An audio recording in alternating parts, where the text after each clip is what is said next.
good morning, and I hope everyone's had a beautiful Earth Day.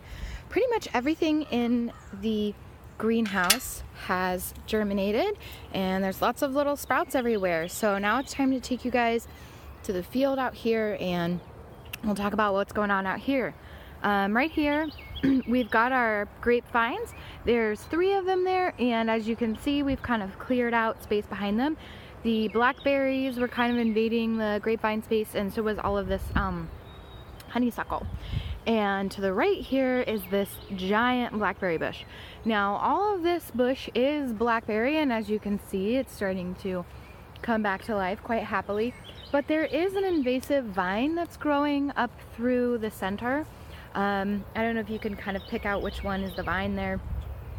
But the entire back side of the blackberry bush actually doesn't produce berries because the vine takes over so quickly and blocks out so much of the light on this back side of the bush here that Calvin and I are going to try to clean up some of these blackberries, cut some of it out so that we can get to where that vine is at and hopefully get rid of it and produce a lot more berries.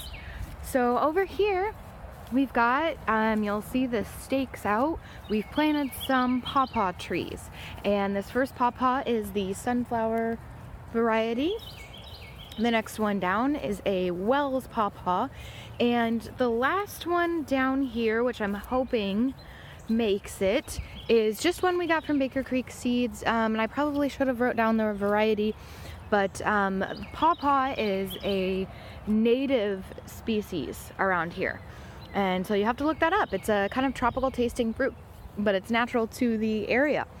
This is our compost pile, which we need to move. It's a little too close to that last tree. Over here, we've got our BMW patch. It just seems like sometimes BMWs sprout up and appear over here. I don't know what that could possibly be about. And so as we come over here, this area right in front of me, this kind of corner from the gate over here on over is going to be eventually kind of my herb garden. I anticipate kind of letting some herbs grow wild, get a little permaculture going on. So this tree right here is a hazelnut tree, and that's a native species to the area. We have some volunteer all kinds of cool volunteer species growing around here that's full of good stuff. We've got a Nova elderberry that I've planted here, and then just good old American elderberry. And elderberries, you can use their flowers and the berries. Right here in front, the biggest tree there is a cherry tree, and the tree to the left that's kind of leaning is also a cherry tree. We want to take that smaller one and actually plant it right here in line in a row with this big old cherry tree.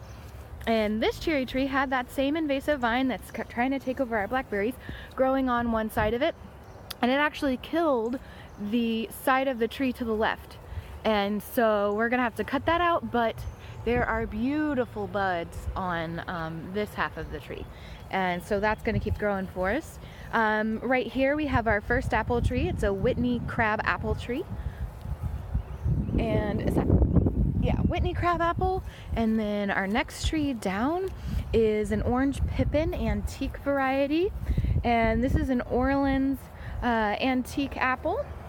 Then we start our row of pears, and this is a Seckel pear. This is Moonglow pear, and this is Starking Delicious.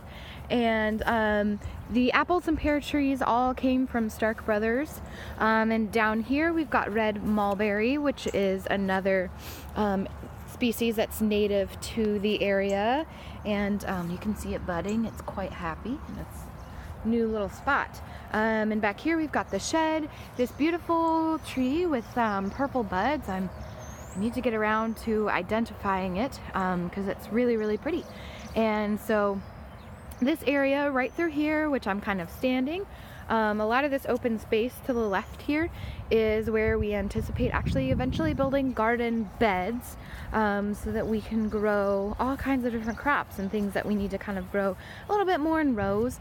And we'd love to do some guild planting beneath all of these lovely fruit trees, and we've even got space if we want to plant something else. We're considering plums, potentially peaches, and then we'd love around the edges of the fences to plant all kinds of beneficial plant species, like lots of pollinator friendly plants, things that bees love, of course lots of comfrey, which is a permaculturist's friend, and so we've got a lot of plans for this space. Oh, and including getting rid of that giant pile there.